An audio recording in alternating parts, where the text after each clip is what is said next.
नमस्कार, my self Malika Parveen, assistant professor, government law college Bikaner. LLB final year के subject civil प्रक्रिया संहिता में हमने पहले ऑर्डर 11 तक किया था। आज हम ऑर्डर 12 करते हैं।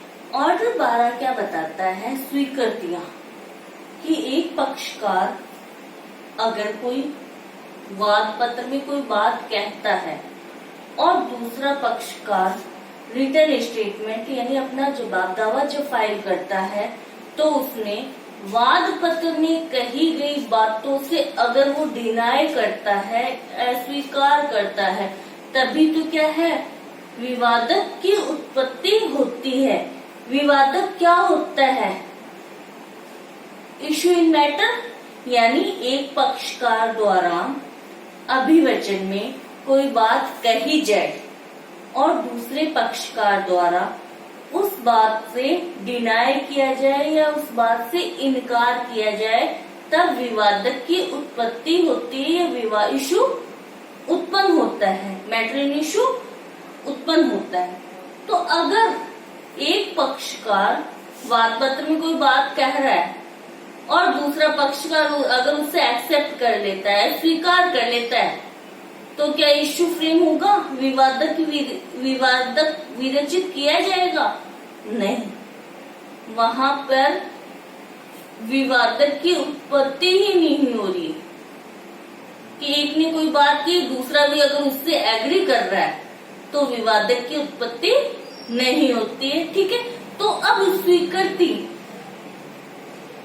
वाद चल रहा है, विवादकों की विरचना हो चुकी, पहले उसने डिनाई किया तो इशू फ्रेम हो चुके, तनकी बनाई जा चुकी। अब तनकी बनाई जाने के बाद भी क्या पक्षकार मामले में कुछ तथ्यों या दस्तावेजों के बारे में स्वीकृति कर सकता है? तो स्वीकृति से संबंधित प्रोविजन दिए हैं ऑर्डर 12 में दिए हुए, तो हम उसको 1 बाय 1 करके आज देखते हैं। ऑर्डर 12 रूल 1 ये कह रहा है, मामले की स्वीकृति की सूचना कि एक पक्षकार यानी वाद का कोई भी पक्षकार विरोधी पक्षकार को, वाद का कोई भी पक्षकार विरोधी पक्षकार को लिखित अभिवचन द्वारा, रिटन प्लीडिंग द्वारा या अन्यथा, या तो लिखित अभिवचन द्वारा या अन्यथा किसी भी रूप में ये सूचना दे सकेगा कि अन्य पक्षकार के द्वारा फाइल किया गया पूरा मामला या उसका कुछ भाग उसे स्वीकृत है। एग्जाम्पल, ए ने वाद फाइल किया हुआ है बी के विरुद्ध, ए ने बी के विरुद्ध वाद फाइल किया हुआ, अब बी या तो क्या है, लिखित अभिवचन द्वारा, प्लीडिंग द्वारा या लिखित अभिवचन के से अन्यथा अन्य किसी तरीके से स्वीकार कर सकता है कि ए के द्वारा जो वाद फाइल किया गया है वो पूरा का पूरा वाद यानी पूरा का पूरा मामला या उस मामले का कुछ भाग उसे स्वीकृत, यानी स्वीकृत है तो वो एक्सेप्ट कर रहा है कि हाँ, ए ने जो बात, मान लो ए कहता है कि मैं 5,000 रुपए बी में मांगता हूँ और बी कह देता है कि हाँ, ए मेरे में 5,000 रुपए मांग रहा है, उसने या तो लिखित अभिवचन द्वारा या अन्यथा किसी रूप में ये स्वीकार कर लिया है ए द्वारा फाइल किए गए वाद को, पूरे मामले को या मामले के किसी भी भाग को भी वो स्वीकार कर सकता है। तो स्वीकार कर लिया तो विवाद बचा ही नहीं।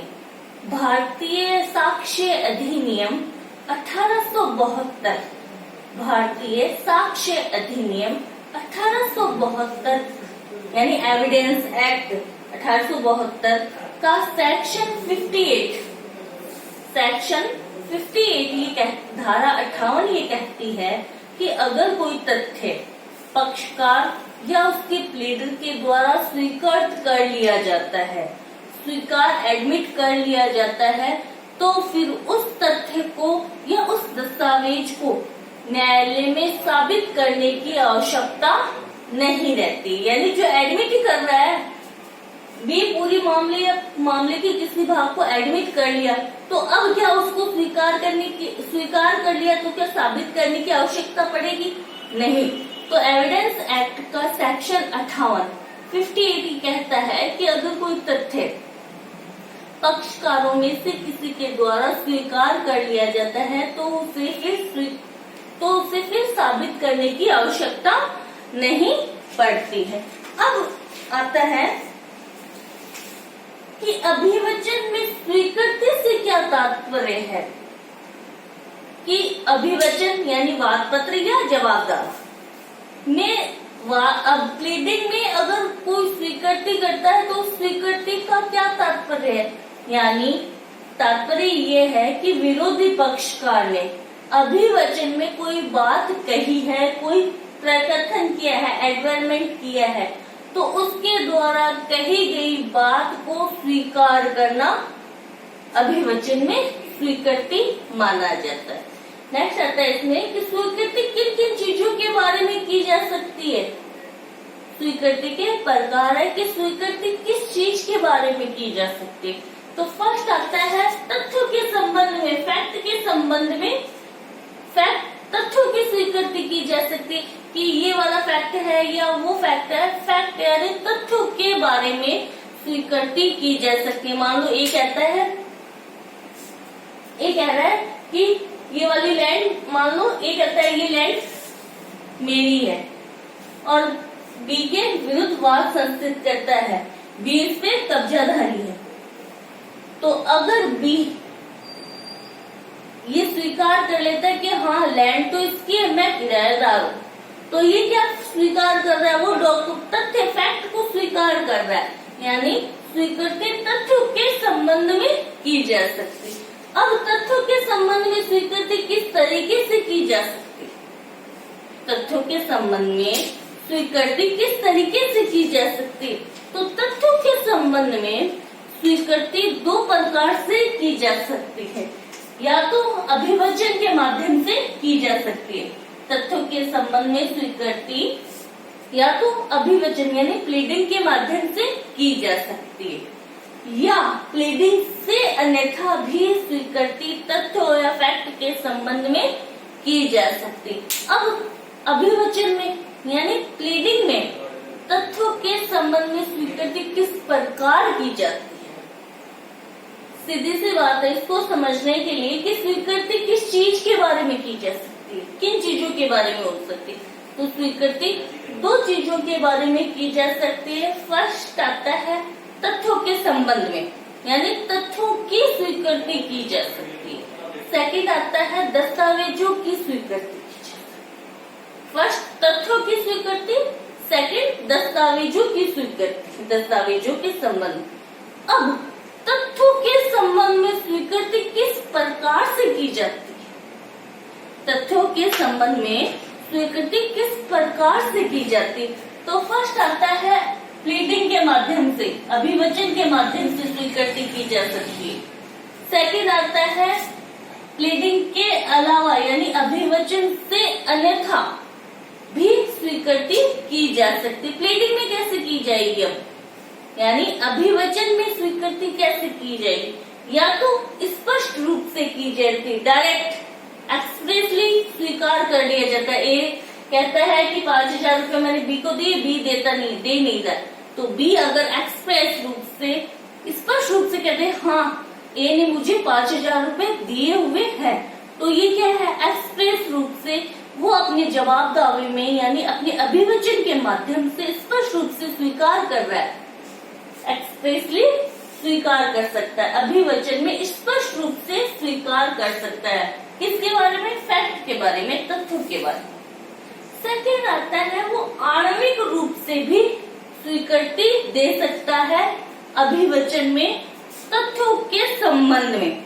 आणविक रूप यानी कंस्ट्रक्टिवली वो स्वीकृति दे सकता है कि वो अपने जवाब दावे में या वाद पत्र में कोई भी बात होगी वो रिटन स्टेटमेंट या रिटन स्टेटमेंट से अलावा अभिवचन में ये स्वीकार कर सकता है आणविक रूप से फैक्ट के बाद, यानी तथ्यों के संबंध में स्वीकृति फर्स्ट अभिवचन के द्वारा की जा सकती है।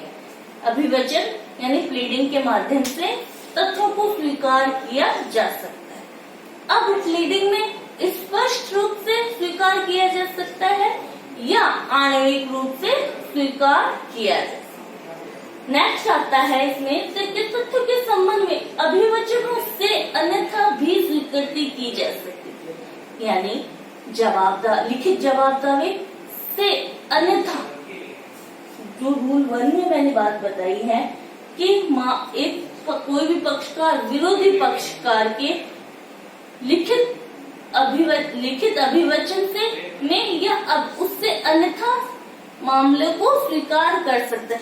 अब लिखित अभिवचन से अलावा वो किस प्रकार मामले में तथ्यों की स्वीकृति को कर सकता है, तो इसको मैंने सिंपल से समझने के लिए इसको रूल लिख दिए, ऑर्डर रूल लिख दिए। फर्स्ट, परीक्षण के दौरान यानी पक्षकारों की प्रथम सुनवाई में परीक्षा होती है, एग्जामिन किया जाता है न्यायालय के द्वारा पक्षकारों को, तो उस समय ऑर्डर 10 रूल 1 क्या करता है न्यायालय, पक्षकार और उनके प्लीडर द्वारा की प्रथम सुनवाई में परीक्षा करता है कि वाद पत्र में और जवाब दावे में कही गई कौन सी बातें, कौन से तथ्य पक्षकारों को स्वीकृत है। यही था ऑर्डर 10 रूल 1, यानी परीक्षण के दौरान जब न्यायालय द्वारा पक्षकारों की परीक्षा की जाती है प्रथम सुनवाई पर, तब तथ्यों की स्वीकृति की जा सकती। सेकंड आता है परिप्रश्नों के उत्तर में। कहाँ पूछे जा रहे थे परिप्रश्न, ऑर्डर 11 में। तो ऑर्डर 11 का रूल 8 क्या है, परिप्रश्नों का उत्तर कैसे दिया जाएगा, शपथ पत्र के माध्यम से दिया जाएगा। उत्तर शपथ पत्र में दिया जाएगा, यानी वो परिप्रश्नों का उत्तर देता है तो वो किसी तथ्य को स्वीकार कर सकता है पक्षकार, जिससे परिप्रश्न किए गए। Order 11 rule 8। फिर आता है ऑर्डर 12 रूल 4 सूचना पर। ऑर्डर 12 रूल 4 ये कह रहा है कि तथ्यों को स्वीकृत करने की सूचना भेजी जाती है पक्षकार को। तथ्यों को आगे हम ऑर्डर 12 रूल 4 पढ़ेंगे, उसमें तथ्यों को स्वीकृत करने की सूचना भेजी जाती है। तो जब सूचना भेज दी, उसकी तामील हो गई, तो सूचना की तामील के अनुसार कोई पक्षकार जिसको सूचना भेजी गई है तथ्यों को स्वीकार करने की, अगर वो जिस पर सूचना तामील हुई है वो तथ्यों को स्वीकार कर सकता है ऑर्डर 12 रूल 4 में। नेक्स्ट आता है पक्षकार एग्रीमेंट करके भी कुछ तथ्यों को स्वीकार कर सकते हैं। फिर नेक्स्ट आता है ऑर्डर 14 रूल 3 शपथ पत्र द्वारा, यानी ऑर्डर 14 रूल 3 ये बताता है कि विवादक विरचित किन कंटेंट से किया जा सकता है, यानी विवादक की विरचना करते समय किन किन बातों को, किन किन चीजों को कंटेंट्स क्या ले सकते हैं। तो शपथ पत्र, यानी अगर पक्षकार ने अपने अभिवचन में कोई बात कही है, अभिवचन में या अभिकथन कोई कहा है या दस्तावेज भेजा है, तो उन दस्तावेजों में या उन अभिवचनों में उत्तर में दिए गए शपथ पत्र, यानी उन शपथ पत्रों में ये स्वीकार तथ्यों को स्वीकार किया जाता है। तो यानी अभिवचन से अन्यथा तथ्यों की स्वीकृति निम्न प्रकार से की जा सकती है। फिर आता है, एक तो तथ्यों की स्वीकृति हो सकती है, दूसरा आता है दस्तावेजों की स्वीकृति होती है। अब दस्तावेजों की स्वीकृति कैसे होगी वो पढ़ते हैं ऑर्डर 12 के रूल 2 में, 2 और 2A में। ठीक है, ये दो दस्तावेजों की स्वीकृति से संबंधित रूल बताए हुए हैं। कि दस्तावेजों के संबंध में स्वीकृति के लिए सूचना भेजी है तो उसका क्या होगा या क्या परफेक्ट पड़ेगा। अब आता है ऑर्डर 12 रूल 2। ऑर्डर 12 रूल 2 ये कह रहा है कि दस्तावेजों की स्वीकृति के लिए सूचना, यानी दोनों पक्षकारों में से कोई भी पक्षकार, दोनों पक्षकारों मामले के दोनों पक्षकारों में से कोई भी पक्षकार दूसरे पक्षकार से ये अपेक्षा करने के लिए कि कोई दस्तावेज को जो न्याय संगत हो, न्याय संगत अपवादों को छोड़ के उसको आप उस डॉक्यूमेंट को स्वीकार कर लो, यानी एग्जाम्पल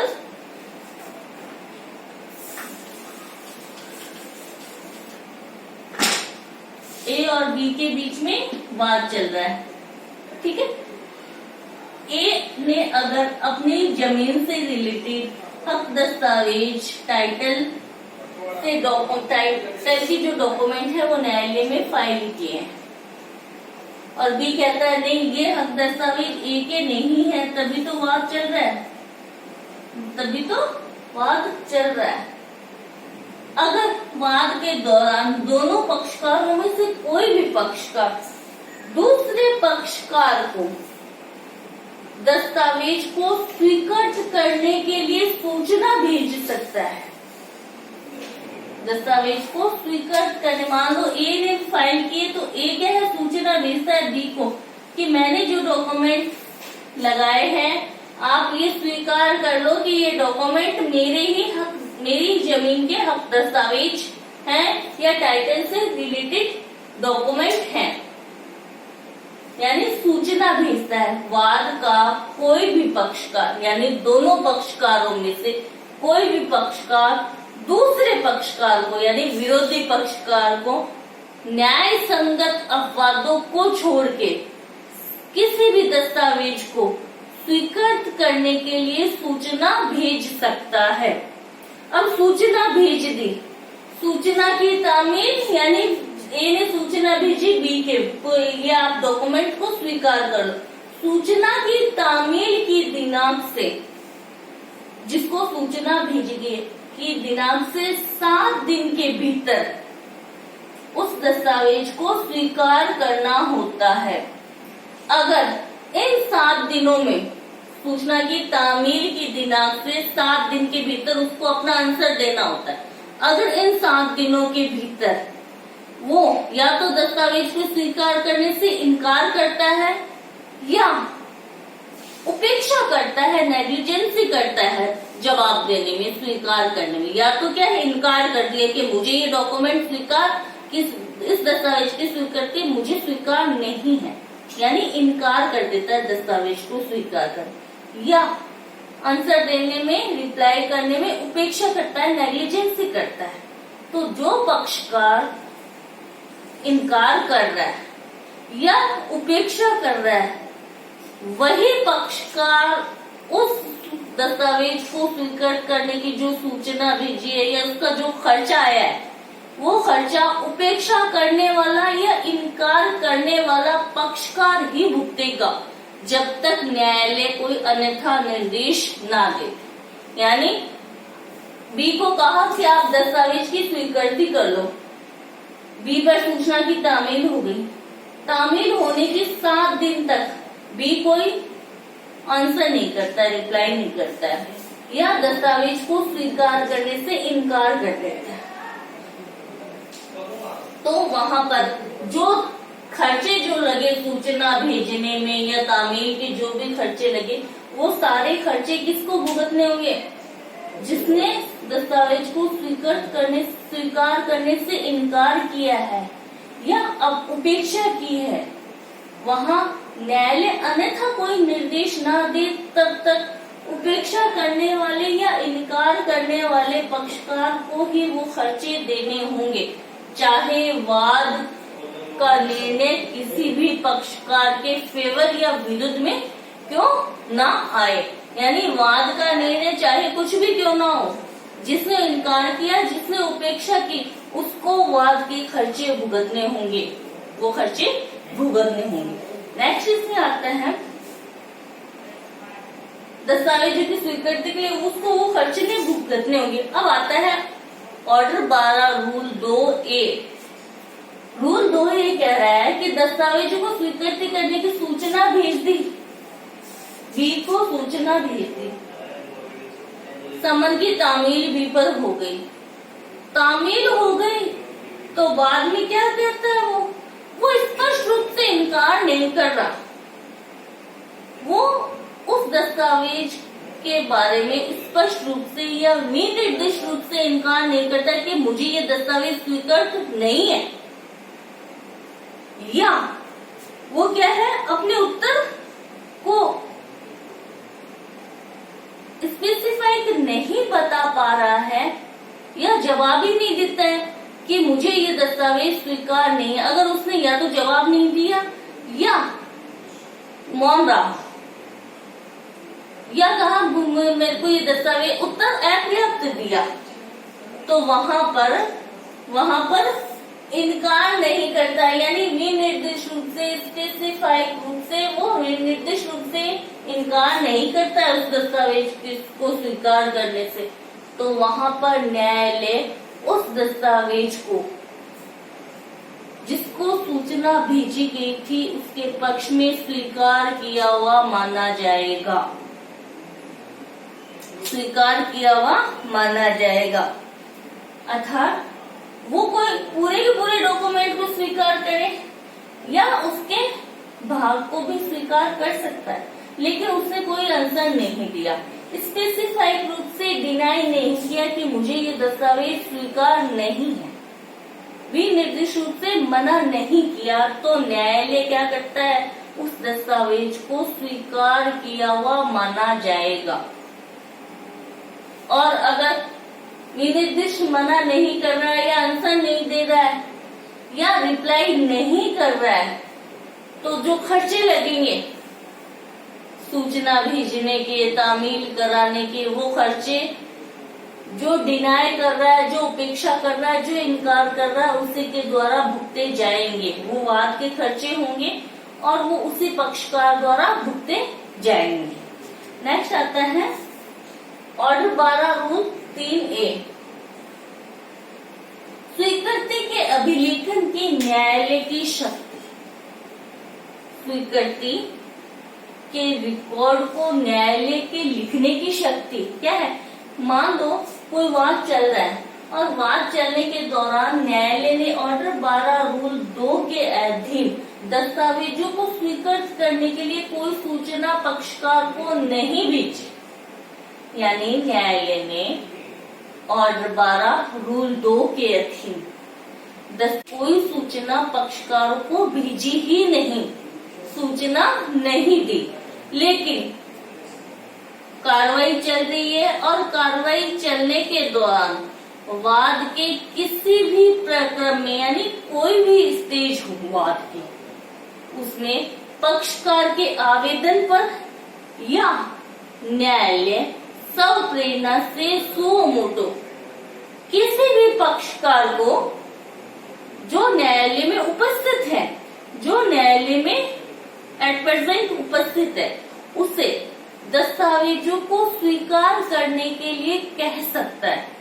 यानी ऑर्डर 12 रूल 2 के अधीन दस्तावेजों को स्वीकार करने के लिए कोई सूचना भेजी नहीं गई। न्यायालय वाद का विचारण कर रहा है और विचारण करते समय, यानी वाद के विचारण किसी भी स्टेज पे या तो पक्षकार आवेदन कर देता है या न्यायालय सुओ मोटो सब प्रेरणा से किसी भी पक्षकार को जो न्यायालय में उपस्थित है उसे दस्तावेजों को स्वीकार करने के लिए, दस्तावेजों को स्वीकार करने के लिए न्यायालय बोल सकता है। अब जिसको ऑर्डर दिया गया है दस्तावेजों को स्वीकार करो, वो क्या आंसर देता है, या तो क्या स्वीकार करेगा दस्तावेज को, या उससे अस्वीकार करेगा, इनकार करेगा, या स्वीकार करने में उपेक्षा करेगा, नेग्लिजेंसी बरतेगा। यानी जिसको कहा कि आप डॉक्यूमेंट को स्वीकार करो, उसके पास 3 ऑप्शन, या तो वो स्वीकार करे या स्वीकार करने से इनकार करे, या स्वीकार करने में उपेक्षा बरते या नेग्लिजेंसी बरते, तो जो भी कंडीशन होगी वो न्यायालय रिटर्न में अभिलेख में लिख ले कि पक्षकार ने स्वीकार किया है या पक्षकार ने अस्वीकार किया है या पक्षकार ने स्वीकार करने में उपेक्षा बढ़ती है या नेग्लिजेंसी बढ़ती है, वो न्यायालय लिख लेगा। नेक्स्ट आता है, फिर आता है ये वाला रूल है जो ऑर्डर 12 था, रूल 4 इम्पोर्टेंट है। रूल 4 ये कह रहा है, इम्पोर्टेंट रूल है इसमें, रूल 1, रूल 2 और रूल 4 और रूल 6, ये इतने इम्पोर्टेंट रूल है इसमें, ठीक है। तो रूल ऑर्डर 12 रूल 4 ये कह रहा है कि तथ्यों को स्वीकृत करने की सूचना, तथ्यों को स्वीकृत करने की सूचना कोई भी वाद में, वाद का कोई भी पक्षकार, वाद का कोई भी पक्षकार किसी अन्य पक्षकार से सुनवाई प्रारंभ होने की दिनांक से, सुनवाई प्रारंभ होने की दिनांक से 9 दिन पहले, 9 दिन पहले ये सूचना भेजेगा कि आप फैक्ट, तथ्यों को स्वीकार कर ले। क्या बात थी इसमें, कोई भी पक्षकार विरोधी पक्षकार को सुनवाई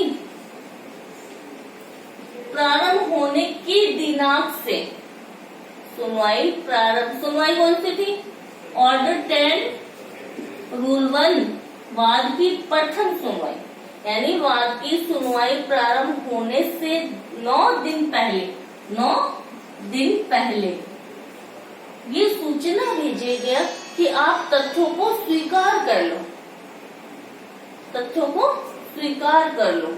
तथ्यों को स्वीकार करने की जैसे ही सूचना दूसरे पक्षकार पे भेजी गई, सूचना की तामील हो गई। जैसे ए ने बी को सूचना भेजी, ए ने सूचना भेजी बी को कि आप तथ्यों को स्वीकार कर लो, सूचना की तामील हो जाती है बी पर। तो तामील की दिनांक से पहले सूचना भेजी कब जाएगी, यानी दोनों में जो प्रथम सुनवाई होनी है उसकी तारीख से 9 दिन पहले, सुनवाई की तारीख से 9 दिन पहले बी को सूचना भेजी जाएगी। बी पर सूचना की तामील हो गई। अब तामील होने की दिनांक से 6 डे, 6 दिनों के भीतर, 6 दिनों के भीतर बी को, यानी जिसको सूचना भेजी गई, 6 दिनों के भीतर उसे तथ्यों को स्वीकार करना होगा, तथ्यों को स्वीकार करना होगा। अब वो 6 दिनों में क्या करता है, या तो क्या है, तथ्यों को स्वीकार करता नहीं है, इनकार कर देता है, या तो क्या है, इनकार कर देता है, या आंसर देने में, रिप्लाई करने में उपेक्षा करता है। तो जो खर्चे भी लगे सूचना देने में, समन भेजने में, या जो खर्चे लगे, वो खर्चे किसको भुगतने होंगे, जैसे दस्तावेजों में जिसने उपेक्षा की, जिसने नेग्लिजेंसी बरती, जिसने इनकार किया, उसी को वो खर्चे भुगतने होंगे।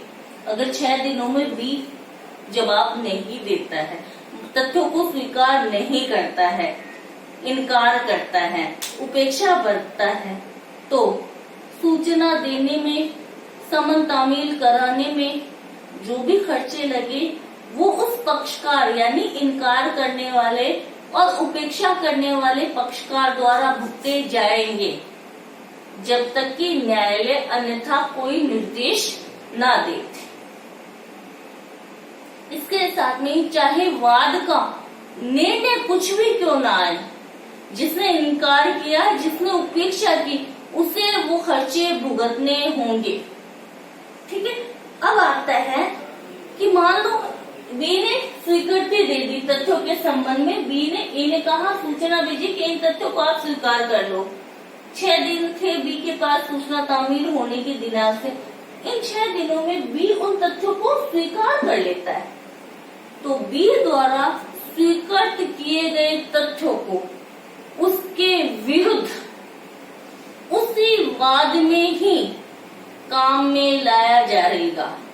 अगर बी के विरुद्ध या बी के द्वारा कोई किसी अन्य वाद या कोई और भी वाद चल रहा है, तो ए और बी का जो वाद है उसमें जो तथ्य स्वीकार किए गए हैं उन तथ्यों को बी के विरुद्ध किसी अन्य विधिक कार्रवाई या वाद में उसके विरुद्ध प्रयुक्त नहीं लाया जा सकता है। और जिसने तथ्यों को स्वीकार किया, मान लो बी ने स्वीकार किया, तो बी के विरुद्ध ही वो तथ्य साक्ष्य के रूप में यूज लाए जा सकते हैं। किसी अन्य व्यक्ति के विरुद्ध वो स्वीकृत तथ्य साक्ष्य के रूप में यूज नहीं लाए जाएंगे। फिर आता है ऑर्डर 12 रूल 6। अब या तो लिखित अभिवचन में या लिखित अभिवचन से अन्यथा पक्षकार क्या है, या तो अभिवचन में या अभिवचन से अन्यथा, लिखित में या ओरली, लिखित या मौखिक, जैसे भी हो तथ्यों की स्वीकृति कर ली। अभिवचन में या अभिवचन से अन्यथा, लिखित में या मौखिक में तथ्यों को स्वीकार कर लिया पक्षकारों ने, और न्यायालय को लगता है स्वीकार कर लिया। स्वीकार करने के बाद में वाद चाहे किसी भी स्टेज में क्या ना हो, न्यायालय या तो स्व प्रेरणा से या किसी पक्षकार के आवेदन किए जाने के पश्चात, पक्षकार के आवेदन किए जाने के पश्चात उन स्वीकृत तथ्यों के आधार पे न्यायालय निर्णय पारित कर सकता है। अगर न्यायालय को लगता है कि ऐसा निर्णय पारित किया जाना न्याय संगत है, तो न्यायालय स्वीकृत तथ्यों के आधार पर निर्णय पारित कर सकता है, और उस निर्णय के अकॉर्डिंग न्यायालय डिक्री भी तैयार कर सकता है। उस डिक्री में वो तारीख लिखी जाएगी जिस दिन निर्णय न्यायालय द्वारा सुनाया गया है। ठीक है, नेक्स्ट आता है ऑर्डर 12 रूल 7। हस्ताक्षर के बारे में शपथ। मान लो पक्षकारों ने तथ्यों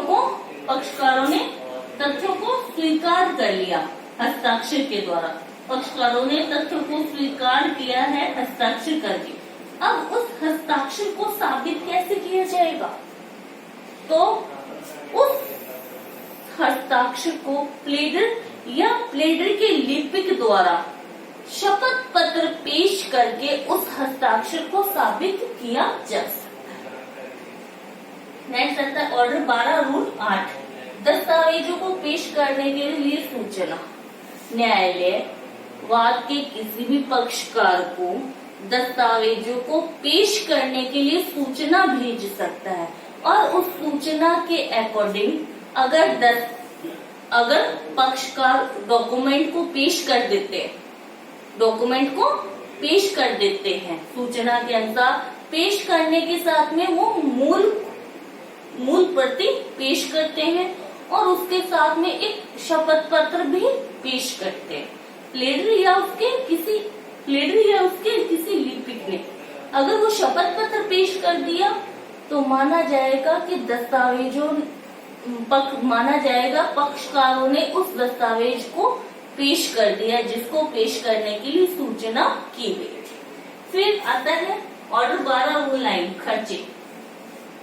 कि अगर पक्षकारों में से किसी भी पक्षकार ने ऐसे दस्तावेज या ऐसे तथ्यों को स्वीकृत करने के लिए सूचना भेज दी जो कि उस वाद से रिलेवेंट ही नहीं थी या असंगत थे, या वहां पर क्या है उन दस्तावेजों या उन तथ्यों को स्वीकृत करने की कोई औचित्य नहीं था, तो जो खर्चे लगे सूचना भेजने के, समन तामील कराने के, वो सारे के सारे खर्चे उस पक्षकार द्वारा भुगते जाएंगे जिसने ऐसी नेग्लिजेंसी की, ऐसी उपेक्षा की कि अनावश्यक तथ्यों को स्वीकृत करने के लिए न्यायालय में सूचना भेज दी, पक्षकारों को सूचना भेज दी, यानी वाद का खर्चा समझा जाएगा और उस पक्षकार द्वारा वहन किया जाएगा जिसने ऐसी नेग्लिजेंसी, ऐसी उपेक्षा की है। तो ये था ऑर्डर 12, जो स्वीकृति किसके संबंध में की जा सकती है, कैसे की जा सकती है और उसका इफेक्ट क्या होता है। आगे हम देखते हैं, नेक्स्ट वीडियो में हम देखेंगे ऑर्डर 13। ठीक है, थैंक यू सो मच।